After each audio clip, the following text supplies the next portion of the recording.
Edgar Berlanga, Steve Rolls fight last Saturday. I want to go over 3 points. I'm going to try to make this a quick one. All the casuals are picking this apart, so I'm not a genius doing this. And I may use some video on a previous fight Edgar's just to point out some flaws of his.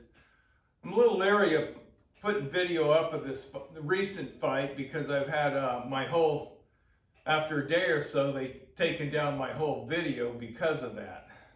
First off, I think everybody wants to see Edgar succeed.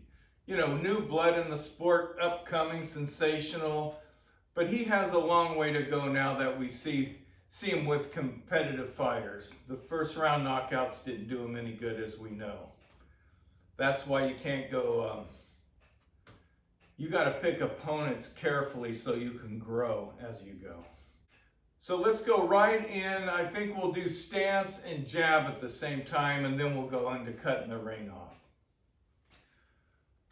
So instead of his stance fronted up, straight up like this, and going, this has got to stop.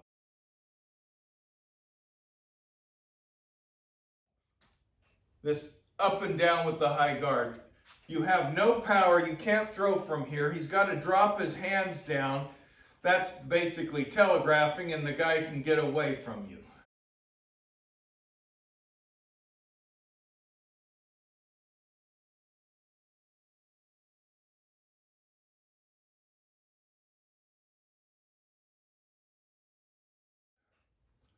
In the meantime, you might get hit in the ribs. Now, he did jab up here, which was ridiculous.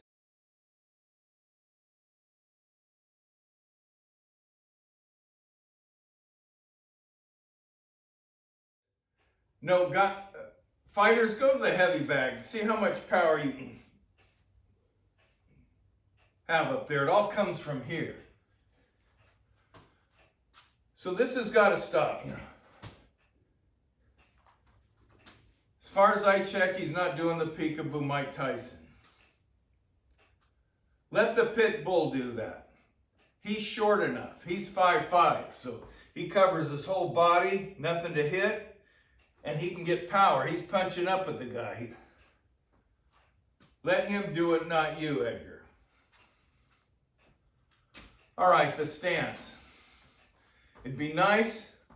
Keep the hands here so you have peripheral vision. You can always bring hands up to block. They don't have to be here so you bring them down to punch. Have them so you're ready to punch. Punches are supposed to start right where they are. So have that off center. So when he jabs, that shoulder is protecting his chin. So he's not going to get caught with that Mayweather. Mayweather had the pull counter. He's waiting for your jab, boom and boom. He also had this if you threw a jab, where the jab goes right by.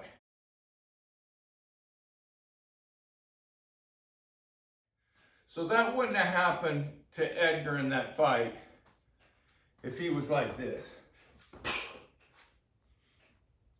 Off center. And I'll show some pictures of white lightning. It looks beautiful.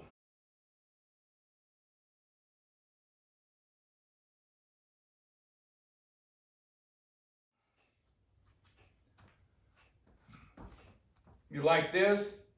Slip the jab, easy coming. It sets you on this leg. Explode with the right hand. Right hand comes, you can always put your hand up like I said. Right hand comes, you can dip. Boom, right uppercut. That way Edgar could use his power when people are throwing right hands at him. I think what they did work on with Edgar, I know he got hit with right hands with Rolls, but Edgar did the Duran a little bit. He rolled with the right hand and tried to come back with the right hand. I think the guy sees that coming. I'd rather him go down and boom, uppercut. If he was in my stance this way, you know. And the jab, come on, right from here.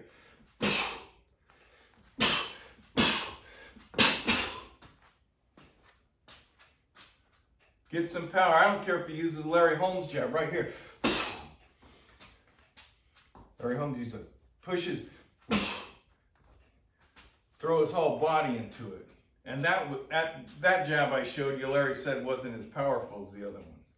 Edgar needs to come. I know you can throw jabs, just easy ones, just to blind the guy, but he needs a consistent power jab.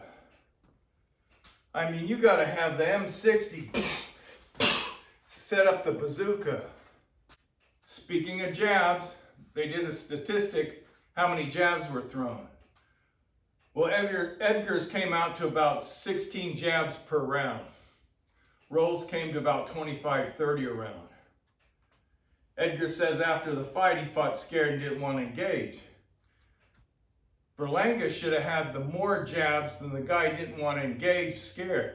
He should have been after him with double jabs, all kind of jabs. I think I'll put a video up. White Lightning, El Toro, 4 or 5 years ago.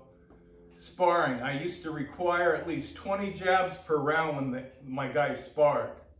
And that was the least. I wasn't happy with it. I wanted to see 25, 30 or more.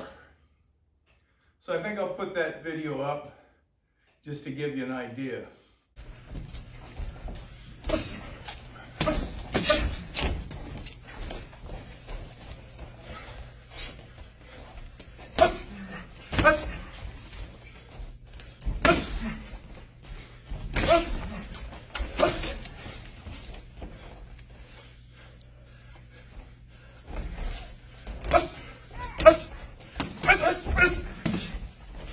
All right, get the left shoulder higher on the right a little bit, off center.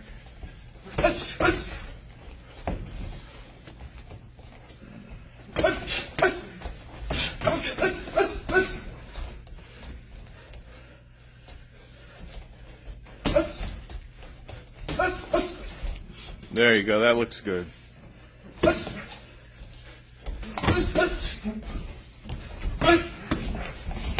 Let's get into cutting the ring off. I mean, wow. Berlanga. He almost crossed his front foot trying to follow this guy around. It was ridiculous. I'm going to put a video up of that a little bit. Just watch his feet in this video. Okay,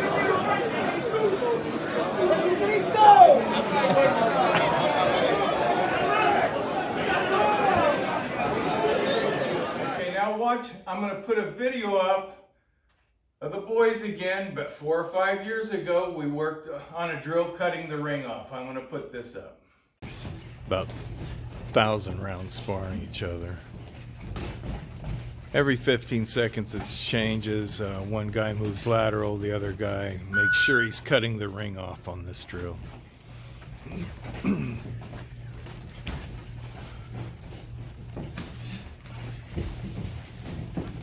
It's more about the footwork than punching right now on this one.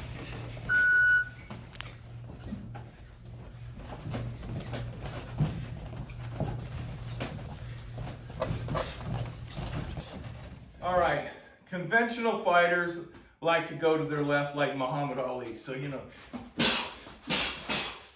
they like to move that way. You know, a couple times Steve Rolls kind of shifted this way just to offset him. A couple times you should keep your stance when you're moving to the right so you can still fight. In other words, like Bernard Hopkins. But he basically did that to offset Berlanga and then come back this way so he could work. So all you do, you know, if a guy's stepping that way, you want to be on him. You know, he's stepping, going to your right, you know. It's not hard. You saw the video with my guys doing it.